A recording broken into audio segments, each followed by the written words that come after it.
기도하겠습니다. 하나님 아버지, 말씀을 주셔서 감사합니다.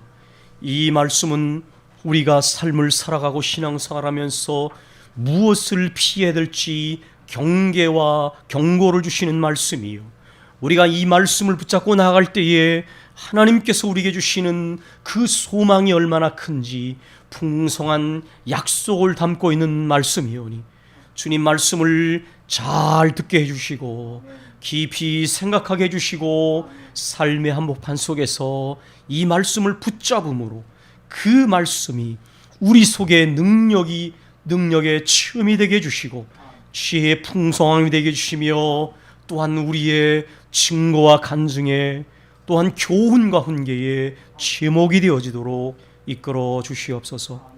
모든 시간을 주께 의지하며 예수님 이름으로 기도했습니다. 아멘. 하나님께서 이 말씀을 통해서 저와 여러분에게 은혜 주시길 원합니다.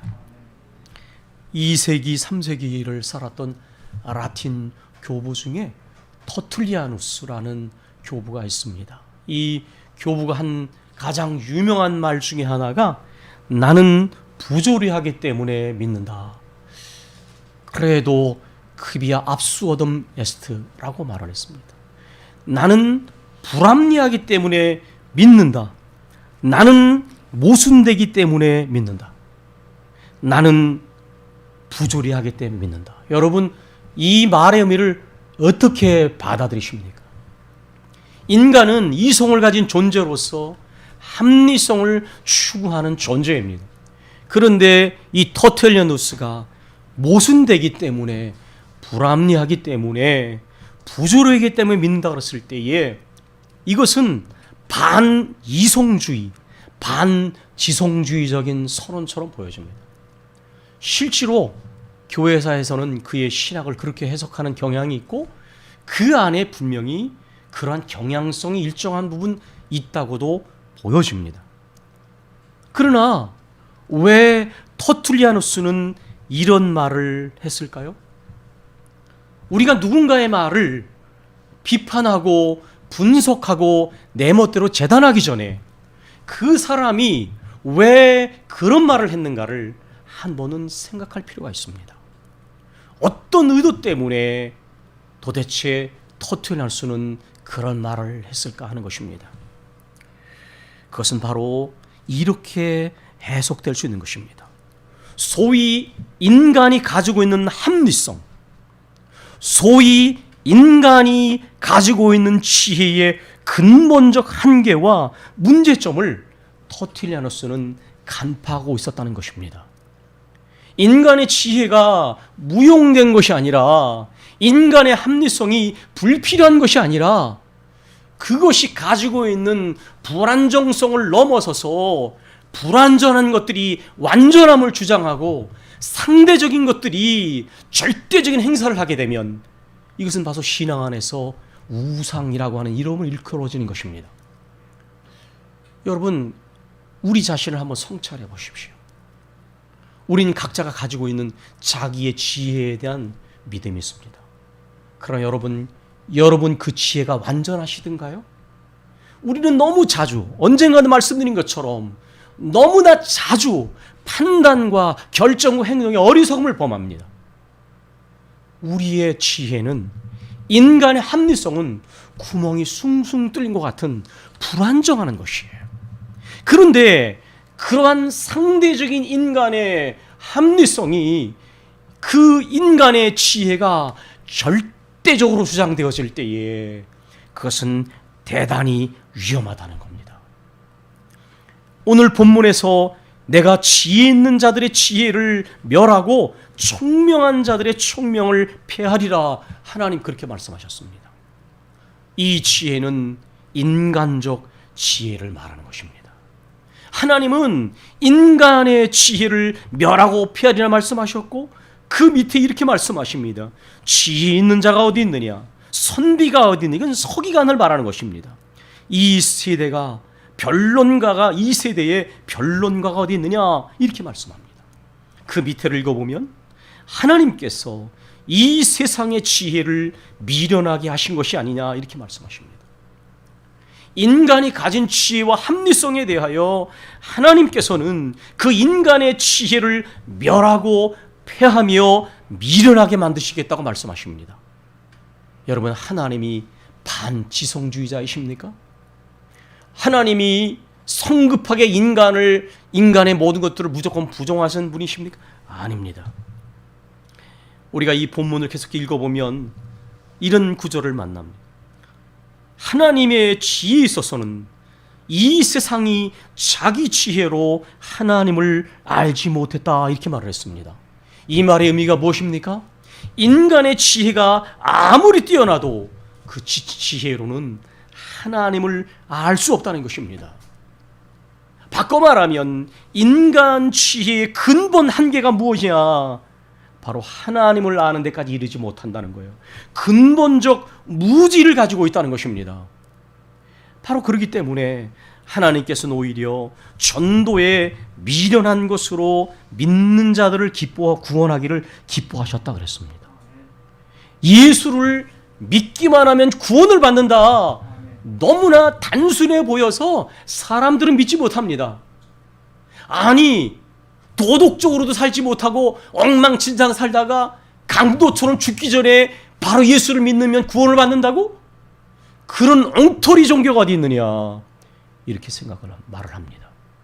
여러분, 인간적으로 보면 일리가 있는 이야기예요. 일리가 있는 이야기예요. 너무 불공평하지 않아요? 평생을 제멋대로 살다가 죽기 얼마 전에 예수를 영접해서 낙원에 들어간다고요? 아니, 그러면 그동안에 그렇게 성실하게 삶을 살고 나름대로 도덕적으로 살아간 사람들은 구원받지 못하고 강도 같은 존재가 예수님의 구원을 받는다는 거, 이게 가당치나 한 얘기인가?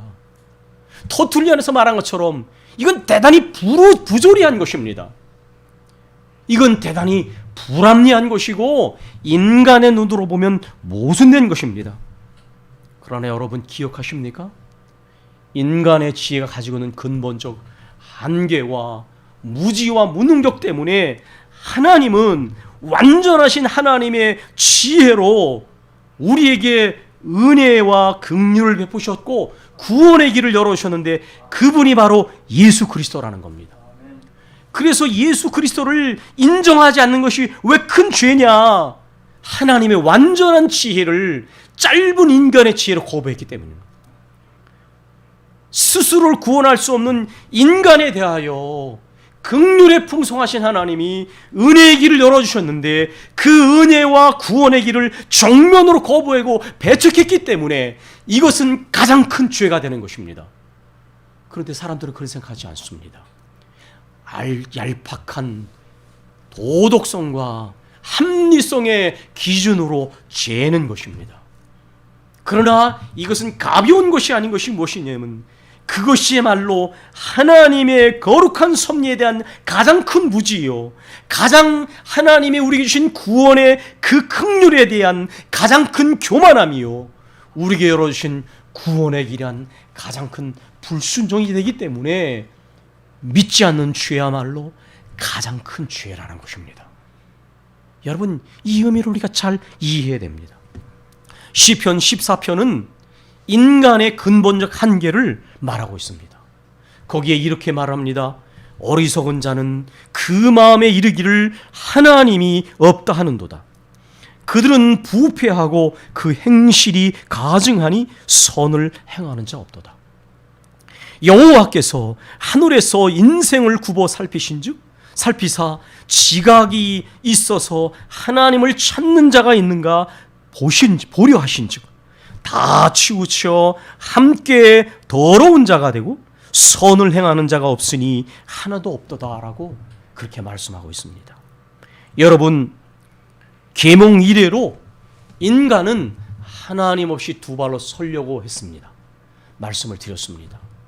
계몽의 메시지인 이성을 사용하기를 감행하라, 이 칸트가 인용한 이 구절은 인간이 이 중세 교회가 스스로 타락하고 여러 가지 많은 문제를 불러일으키니까 이 모든 교회의 후건으로부터 벗어나서 인간이요, 내가 가진 이성의 두 발로 서라라는 것이 계몽의 화두였습니다. 그러면 여러분 보십시오.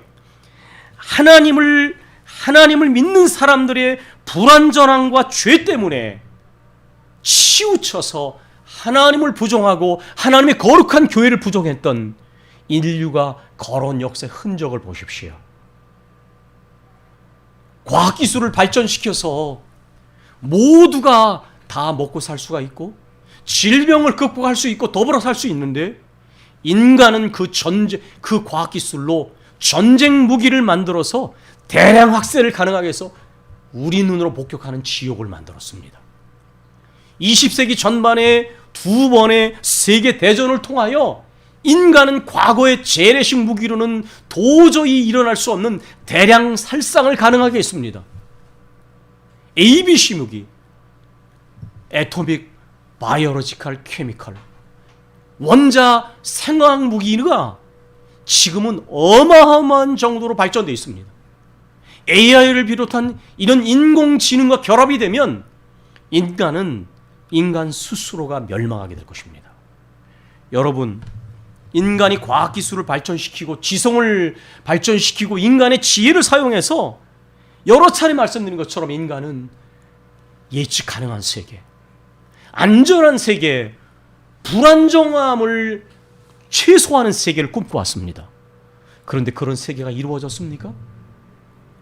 이 21세기 첨단에 우리는 정직하게 직면해야 됩니다. 인간 세계가, 인간의 지혜가, 합리성이 낙원을 정말 이루고 있습니까?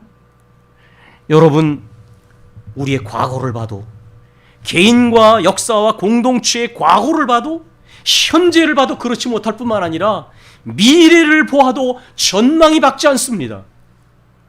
유감스럽지만 여기 앉아있는 젊은 세대 여러분의 생애는 우리가 살아온 생애보다 가난을 벗어날지 모르지만 훨씬 더 힘들 거예요. 이 신종 코로나를 비롯해서 지구온난화로 인해서 현재의 인간의 지성과 과학기술로 예측되어지는 미래는 절대로 밝지 않습니다. 이것은 무엇을 의미합니까? 하나님을 믿는 사람들의 불안정성과 죄 때문에 치우쳐서 근본적으로 하나님을 인정하지 않는 문명의 결과가 바벨탑을 쌓는 것처럼 된 것을 사람들은 보지 못하고 있습니다. 여러분, 하나님께서 지금 그런 걸 무너뜨리고 계시잖아요. 이 신종 코로나를 통해서. 여러분, 요즘에 진수가 열심히 책을 읽는데 제가 이렇게 가끔 얘기를 하면서 진수한테 그런 얘기를 했어요. 인문과학을 읽으면 우리 선조들 가운데 훌륭한 정신을 가진 분들이 있어요. 야, 정말 저런 분들이 예수를 믿으면 좋겠다. 너무나 반듯한 거예요. 그런데 그분들의 한계가 뭡니까? 권력자들, 어리석은 지도자들, 탐관 오리들 때문에 그들의 삶이 말할 수 없이 피폐하고 망가집니다. 역적으로 몰아가지고 모든 가문을 패하고 귀양을 보냅니다. 인간의 정신이 아무리 위대해도 권력을 가진 탐욕자들 때문에 그들의 삶이 망가지는 거예요. 여러분, 지금 미얀마에서는 광주가 재현이 되고 있습니다. 그런데 유엔이 도대체 무엇을 하고 있습니까? 총칼로 애매한 국민과 어린아이를 쏴 죽이는데 정의가 도대체 어디에 있습니까? 유엔은 공존과 공생을 위해서 빨리 평화유지군을 파견해야 됩니다. 그러나 강대국들끼리 눈치를 봅니다. 얽히고 설킨 이해관계 때문에 수없이 민간이 죽어가고 고문당하고 처형됩니다. 인간의 정의가 도대체 어디에 있습니까? 여러분, 이 한계를 우리는 봐야만 합니다. 인간이 아무리 생각이 뛰어나고 오라도 그것을 행할 능력이 없어서 무능력합니다. 충분히 더불어 살아가고 공생할 수 있는데 인간의 개인적이고 공동체적인 탐욕으로 인해서 살아있는 지옥을 만들어 갑니다. 여러분, 바로 성경이 말하는 것은 바로 이런 것들을 지적하는 거예요. 인간의 지혜와 합리성이 얼마나 불완전하냐. 그렇기 때문에 하나님의 지혜가 필요하다는 겁니다. 하나님의 구원의 길이 필요하다는 거예요. 하나님이 그래서 그런 예수 그리스도라는 구원의 길을 우리에게 주신 거예요. 그런데 사람들이 그걸 받아들이지 않습니다. 어리석어 보이거든요. 너무나 단순해 보이거든요. 유대인은 표적을 구하고 헬라는 지혜를 구한다. 그게 무슨 말입니까? 어떻게 하나님의 아들이 인간의 몸을 입고서 죽을 수가 있습니까? 전능하신 하나님이 어떻게 부끄러운 십자가, 중범죄를 저지른 민생사범이나 정치범을 처형하는 것이 십자가형입니다. 그런데 이 십자가가 인간을 구하는 하나님의 방법이라고요? 유대인들은 이해할 수 없었어요. 지혜를 구하는 지혜의 헬라인들, 그리스도인들에게는 이거는 미련하고 말도 안 되는 무지한 일이라고 그렇게 생각을 했습니다. 그러나 여러분, 터툴리안의 말처럼 저는 그렇기 때문에 믿습니다. 얄팍한 인간의 지혜가 인정하지 않는, 여기에 인간의 눈으로 볼 때 미련한 이것 속에 하나님의 구원의 길이 들어있다는 거예요. 그 예수 그리스도께서 십자가가 달려 죽으시고 부활하셔서 우리에게 주신 구원의 길이 바로 하나님의 참 지혜입니다. 우리 인간에게 주어진 영원한 구원의 그런 길입니다. 여러분, 18절은 말합니다. 십자가의 도가 멸망하는 자들에게는 그것은 아무것도 아니지만 구원을 받는 우리에게는 하나님의 능력이라. 예수님께서 이렇게 말씀하셨습니다. 아버지여, 이것을 지혜롭고 슬기로운 자들에게는 숨기시고 어린아이들에게 나타내심을 감사하나이다. 여러분, 이 어린아이는 어떻습니까? 비록 무지할지 모르지만 겸손하고 순수합니다. 아이들은 모르면 모른다고 하고, 모르면 알려고 하고, 알고 나면 행하려고 합니다. 그러나 어른들은 몰라도 아는 척을 합니다. 몰라도 알려고 노력하지 않습니다. 알고 난 다음에도 행하지 않습니다. 그래서 때로는 어른들은 애보다 못한 거예요. 물론 여기에서는 반드시 어린아이를 말하는 것이 아닙니다. 육체적인, 바로 하나님 앞에서, 이 하나님의 계획 앞에, 깊으신 섭리 앞에, 그 능력 앞에 어린아이처럼 순수하게 그것을 받아들이는 사람들, 겸손한 사람들을 말하는 것이에요. 개신교와 가톨릭에서, 양자에서 가장 존경을 받는 인물이 어거스틴입니다. 언젠가 어거스틴이 고백록에서 이런 고백을 했습니다. 나는 만유교를 비롯해서 많은 지를 찾는 지성인들의 명색이 방황을 했다. 그리고 나서 내가 복음으로 돌아오고 하나님 품으로 돌아와 보니 놀라운 사실을 하나 발견했습니다. 그것은 교회 안에 전혀 배우지 못한 사람들, 흔히 말하는 무식하고 가난한 사람들이 자기보다 먼저 그 하나님의 구원을 깨달았던 거예요. 자기는 충격을 받았어요. 아니, 지성을 가진 내가 먼저 깨달아야지. 내가 얼마나 많은 배움을 가진 사람인데. 그런데 사실은 그 교만함이 진리로 나가게 눈을 가렸던 거예요. 여러분, 이걸 생각해 보세요.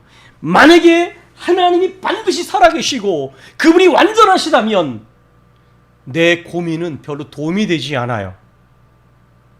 무슨 뜻인지 아시겠습니까? 완전하신 하나님 앞에서 내 알량한 지혜를 가지고 방황해봤자 다람쥐 쳇바퀴 못하는 거예요. 자기는 그런 방황을 했어요. 그런데 교회 안에 들어와 보니 배우지 못한 분들, 세상에 가난한 분들이 자기보다 하나님을 더 먼저 만난 거예요. 그 사랑을 깨달은 거예요. 그 하나님의 지혜를 자기보다 먼저 깨달은 거예요. 터툴리아누스가 나는 부조리하기 때문에 믿는다라는 이 말의 의미는 반지성주의를 말하고자 하는 것이 아닙니다. 인간이 가지고 있는 얄팍한 지혜가 오히려 하나님의 깊은 지혜를 깨닫는 데 방해를 하고 하나님이 베푸신 은혜와 긍휼과 구원의 길을 받아들이는 데 방해가 되기 때문에 이것을 나는 오히려 부조하기 때문입니다. 여러분, 이 말씀이 맞는 거예요. 오늘 본문에 보면 하나님께서는 바울서 이렇게 말합니다. 세상에서 너희를 택하심을 봐라. 지혜 있는 자, 문볼 좋은 자 많지 않다. 하나님께서는 세상에 미련한 자들과 가난한 자들과 약한 자들과 천한 자들과 멸시받는 자들을 택하셔서 오히려 강한 자들, 많이 가진 자들을 부끄럽게 하신다. 그리고 오직 그리스도 하나님만 자랑하게 하신다 그랬습니다. 얼마 전에 우리 교회에 한 분이 왔습니다. 두 분이 왔습니다. 저는 근데 그분이 누군지 몰랐습니다. 나갈 때에 성함을 물으니까 명함을 줬습니다. 가만히 생각해 보니까 그분이 예전에 우리 교회 한번 다녀간 분이었어요. 우리와 같이 식사를 했는데 제가 알아보지 못했습니다. 왜냐하면 마스크를 썼고 오래간만에 만났기 때문입니다. 그러나 저는 그 명함을 보면서 이런 생각을 했습니다. 명함이 도대체 무엇인가요? 카피라이트 정철이 말한 것처럼 명함은 상대방을 위해 주는 게 아니라 내가 이런 사람이라고 주는 것입니다. 그런데 교회에 왜 그런 명함이 필요합니까? 저는 그분을 비난하려고 하는 얘기가 아닙니다. 교회는 예수 그리스도 안에서 구원을 경험한 모든 사람들이 서로를 소중히 여기는 곳입니다. 누군가 바깥에서 사장이기 때문에 교회 와서도 사장 노릇을 하고 세상에서 많이 가졌기 때문에 교회 안에서 대접을 받으려고 하면 그는 이 하나님의 은혜 거룩한 공동체를 무너뜨리고 변질되게 하는 사람입니다.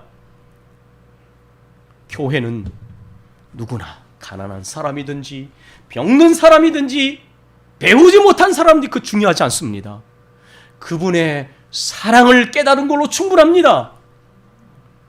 그 은혜가 우리 공동체를 지배하는 힘입니다. 그런데 얼마나 많은 사람들이 오늘날 하나님의 교회를 오염시키는지 모릅니다. 바깥에 사장인 사람이 집에 들어와서 사장 노릇하면 가정을 파괴합니다. 교회에 들어와서 사장 노릇하면 교회를 변질시킵니다. 집에 들어가면 한 아내의 남편이 돼야 합니다. 한 아이들의 자상한 아버지가 돼야 합니다. 부모님에게는 효성스러운 아들이 돼야 합니다. 교회에 오면 내가 아무리 많이 배웠든지 많이 가지고 있든지 지위가 높든지 다 내려놓고 와야 됩니다.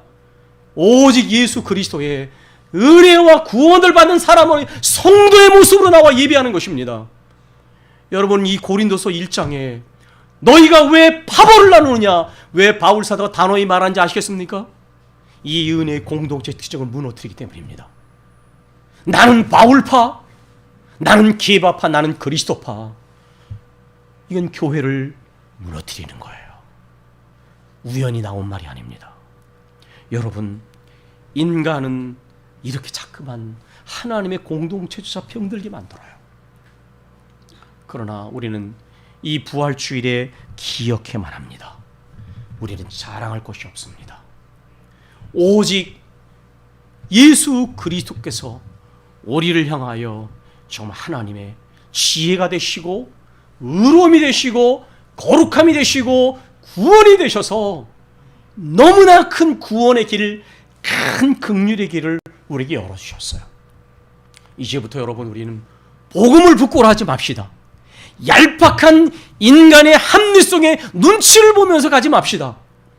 오히려 말씀을 통해 전하는 것처럼 인간의 불안정한 지성과 지혜가 만들어낸 인간의 과거와 현재와 미래의 전망을 보십시오. 그리고 이제부터 하나님의 어리석은 것이 인간의 지혜보다 낫다. 완전하신 하나님, 전능하신 하나님이 우리에게 열어주신 이 구원의 길, 이 참 생명의 길이 얼마나 위대한가를 여러분 깊이 확신하십시오. 그리고 이 복음을 전하고 예수 그리스도를 전해야 될 것이 바로 우리들의 책임입니다. 복음을 부끄러워하지 아니하노니 이 복음은 모든 믿는 자에게 구원을 주시는 하나님의 능력이 됨이라. 아멘.